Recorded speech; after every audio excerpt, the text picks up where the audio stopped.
Assalamualaikum warahmatullahi wabarakatuh. Ya dulur, berjumpa lagi di channel kita, channel Petani Muda lur ya.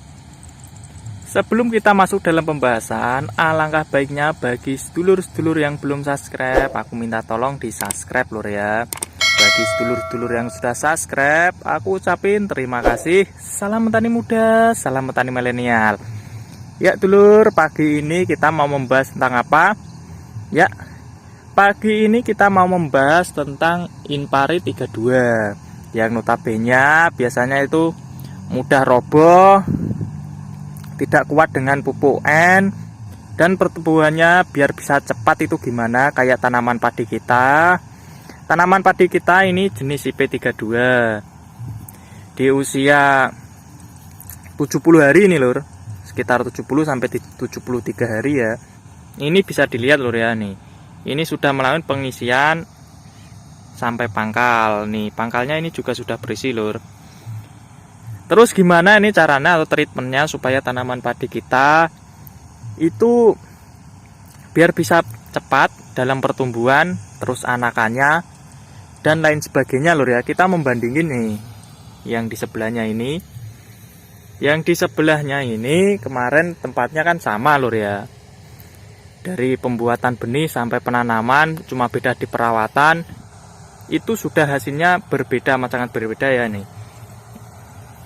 Kita sambil jalan lur ya, biar aku mau ngeliatin tanaman kita IP32 kita ngitarin lahan seluas 3.500 meter persegi. Apakah sama semua atau ndoldi atau enggak serentak gitu lur ya. Nih, ini bisa dilihat. Alhamdulillah perkembangannya ini serentak. Terus ini kan yang tempat buat pinian lur ya. Untuk tempat buat pinian ini bisa dilihat pertumbuhannya itu sama kayak yang ditanam biasa atau tidak di tempat pinian ya.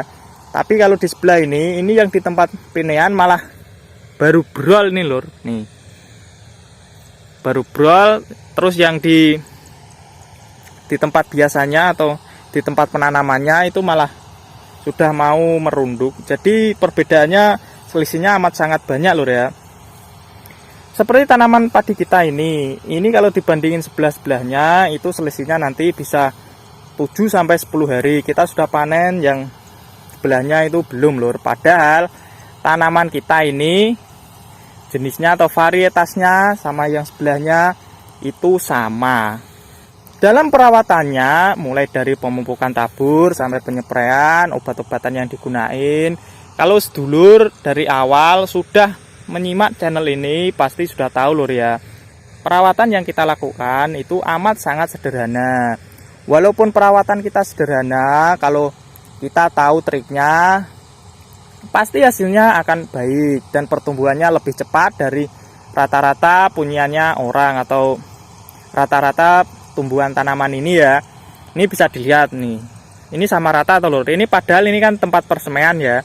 Karena apa aku ngesotnya yang tempat persemaian dulu, karena tempat persemaian kan identik dengan kanggek atau pertumbuhannya itu lambat. Tapi di tanaman kita ini sama lur, sama serentak nih. Ini kan bisa dilihat lur ya nih. Terus trik apa yang bisa digunain untuk bisa mengirit biaya? Ini fokus utama kita dalam dunia pertanian itu adalah memfokuskan di pengiritan biayanya. Selain di pengiritan biaya, tentunya hasil yang akan kita dapat, kita cari yang paling semaksimal mungkin. Seperti di MT pertama kemarin, walaupun di MT pertama kemarin curah hujan amat sangat tinggi, tanaman IP32 kita itu alhamdulillah selamat. Perawatannya pun juga seminimal mungkin, cuma mengeluarkan pupuk 50 kg di luas lahan 3.500 meter persegi. Terus gimana perawatan IP32 supaya anakannya banyak, batangnya kuat, terus pertumbuhannya cepat? Nah, untuk trik ini kita seperti biasa lur, menganjurkan kita itu kalau mengasih nutrisi dari pupuk tabur ataupun pupuk spray dan penggunaan pestisida itu sesuai kebutuhan lur. Ingat, sesuai kebutuhan. Karena apa? Kalau kita pemberiannya secara berlebih, Itu yang efek dampak pertama apa? Pengeluaran kita itu pastinya banyak lur ya, atau pengeluaran kita itu membengkak. Terus yang kedua adalah penyerapan tanaman. Kalau kita ngasihnya berlebih, pasti harapannya tanaman kita akan ikut langsung subur dan bagus sekali gitu ya. Itu harapannya pasti itu.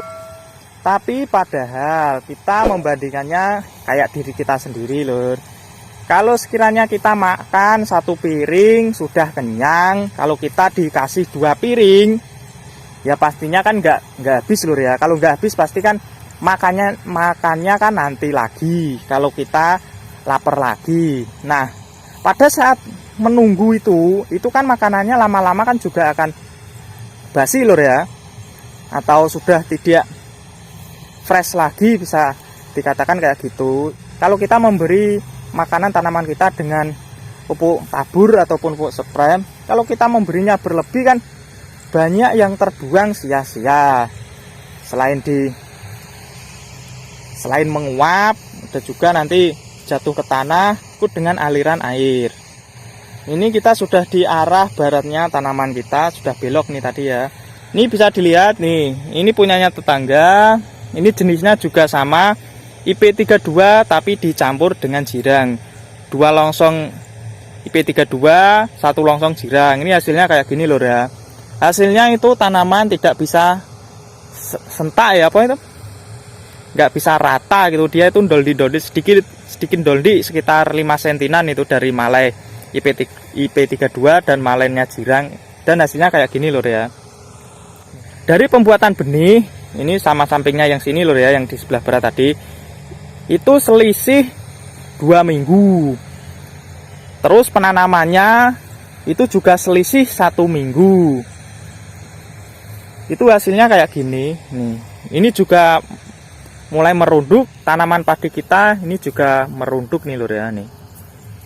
Sama-sama sudah melalui pengisian. Tapi bedanya ini paling selisih ya sekitar 2 harinan ini lur. Tapi kan kita juga bisa mengejar ya, walaupun kita tadi penanamannya itu selisihnya itu ada 2 minggu dari tempat persemaian. Untuk tadi kebutuhan nutrisi kita memberikannya dengan sesuai kebutuhan dari tanaman kita. Untuk memperbanyakkan anakan itu juga ada triknya. Pada saat kita tanam, alangkah baiknya pada saat itu juga kita melakukan pemupukan langsung lur. Walaupun pemupukannya itu tidak banyak, sebesar 1/4 dari total yang akan kita berikan untuk tanaman kita atau di lahan kita. Itu bertujuan untuk apa? Tujuan pemupukan di awal adalah untuk merangsang dari perakaran tanaman padi kita agar cepat keluar atau cepat hidup lur ya. Kalau tanaman kita cepat hidup, otomatis nanti cepat juga proses produksi anakan yang akan dihasilkan nih.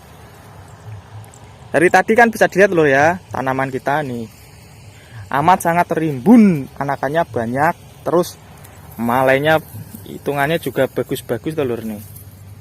Ini juga terkena serangan walang sangit 1-2, itu wajar lur ya. Ini soalnya ini di pinggir galengan, karena kan ya walaupun kita rawatnya dengan baik, kalau sebelahnya ini terkena pasti sebelahnya kita juga akan terkena walaupun cuma sedikit.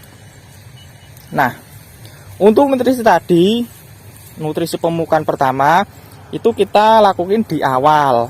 Terus pemupukan susulannya pun kita juga harus secara berimbang lur ya, atau kapan waktunya yang tepat itu juga harus diperhatikan. Untuk pemupukan kedua kemarin kita lakukan di usia 12 sampai 15 HST.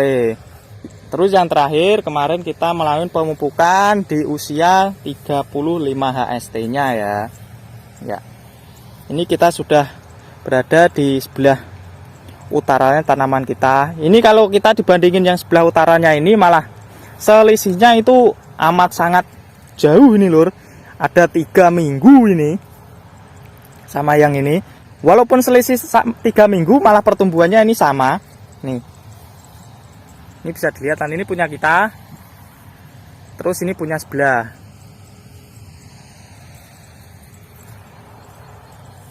Ini pertumbuhannya malah sama, ini sama yang di sebelah utara. Perawatannya di sini perbedaannya juga cuma di perawatan lur ya. Perawatan kita ya seperti biasa, aku nggak jelasin secara perinci, bisa dicek sebelum-sebelumnya. Nah, tadi pemupukan lur ya. Untuk pestisida.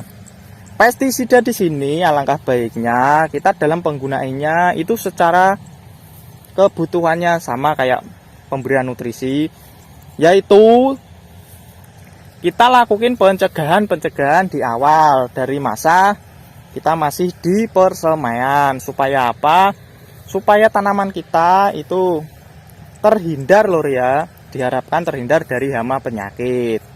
Dan tidak lupa kalau sudah masuk dalam masa vegetatif, pencegahan dari jamur itu harus juga diperhatikan. Tapi di sini kalau untuk pencegahan jamur di masa vegetatif, alangkah baiknya menggunakan fungisida yang kontak, jangan menggunakan yang sistemik. Walaupun sistemik itu baik, bisa bertahan lama, tapi dia itu memperkeras dari batang dan daunnya. Sistem kerja dari padi ini atau saat peranakan, dia akan membelah selnya lur ya, atau membelah daunnya itu toh, kanan kirinya ya, dari sela-sela ketiak daun. Kalau padinya dari daun sama batangnya mengeras, otomatis nanti dia pada saat peranakannya itu malah akan menyusahkan dari padinya itu sendiri. Jadi alangkah baiknya untuk fungisida kita gunain yang kontak pada saat masa vegetatif. Terus mereknya apa? Mereknya bebas, bisa Propinep atau Mancozeb, itu terserah lur ya. Tidak lupa pada saat masa vegetatif, hamanya juga harus diperhatikan. Kita jangan sampai teledor dalam penanganan dari hama. Hama di sini itu banyak lur ya. Dari mulai wereng, terus kaper, ulat, orong-orong, dan lain sebagainya. Kita juga harus memperhatikan itu semua supaya ke depan kita bisa mudah dalam perawatan tanaman padi kita tentunya. Nah, ini sudah hampir mau sampai ke sisi timur, dan itu nanti sisi terakhir lur ya. Tadi kan dimulai dari sisi selatan, terus barat, ini di utara, terus timur nanti sudah bisa melihat semua tanaman padi kita nih. Semuanya rimbun lur, anakannya itu banyak. Untuk jumlah anakan seperti biasa lur, rata-rata sekitar 15 sampai 20-an lah. Ada juga yang 25 sampai 27, tapi ya itu jarang-jarang. Nah, ini sudah di sisi timur tanaman kita. Kalau di sisi timur ini juga sama lur, ini perbandingannya ini selisih 1 minggu. Selisih 1 minggu, tapi ini perkembangannya beda jauh ya. Tanaman kita itu bisa menyusul gitu. Perawatan di sini kita mengeluarkan berapa biaya. Nah, untuk pupuk spray dan pupuk pestisidanya kita cuma mengeluarkan apa kemarin? Kita cuma mau membeli fungisida Sorrento cuma 1 botol yang ukuran 250 cc. Dan untuk insek kita cuma membeli Saporo. Terus kemarin juga ada sisa spontan yang di MT pertama ya, itu sekitar 50 milinan itu cuma buat penyepraian pertama saja. Terus setelah itu kita menggunakan Saporo dari awal sampai ini panen lur. Untuk 250 cc itu cukup untuk lahan seluas 1 bau atau 7.000 meter persegi itu. Amat sangat irit kan lur. Terus fungisida tadi Sorrento 1 botol dan Antrakol 1 wadah yang setengah kilo ya, itu juga masih nggak habis itu lur. Itu nanti bisa digunakan lagi untuk tanaman kacang hijau setelah tanaman padi ini ya. Nah, itu tadi perbedaan ya. tanaman kita sama tanaman tetangga, cuma beda di perawatan dan penanamannya juga selisih jauh, tapi tanaman kita juga bisa mengejar lur. Kuncinya apa? Kuncinya dalam bertani adalah di perawatan. Tak usah kita fokus di pembelian produk-produk yang mahal tentunya atau produk-produk yang bermerek. Kita harus pinter-pinteran dalam melakukan inovasi dalam dunia pertanian. Nah, ini sudah terakhir, ini sudah ketemu di sisi selatannya kembali. Ya dulur, makasih ya. Ini sudah melihat tanaman padi kita dari sisi selatan, barat, utara, dan timur. Bisa dibandingkan kan lur ya. Dari sebelahnya ini juga sama. Ini kemarin tanamnya malah juga sama lur, kayak yang di sisi sebelah selatan ini juga sama yang selatan, tapi ini cuma beda varietas. Kalau ini sunggal, kalau yang tadi yang sana itu 32. Ya, makasih dulur yang sudah nonton dari awal sampai akhir. Kalau ada pertanyaan tentang dunia pertanian, tentang tanaman padi ini, alangkah baiknya dulur tanyakan di kolom komentar. Kita sharing-sharing dalam dunia pertanian.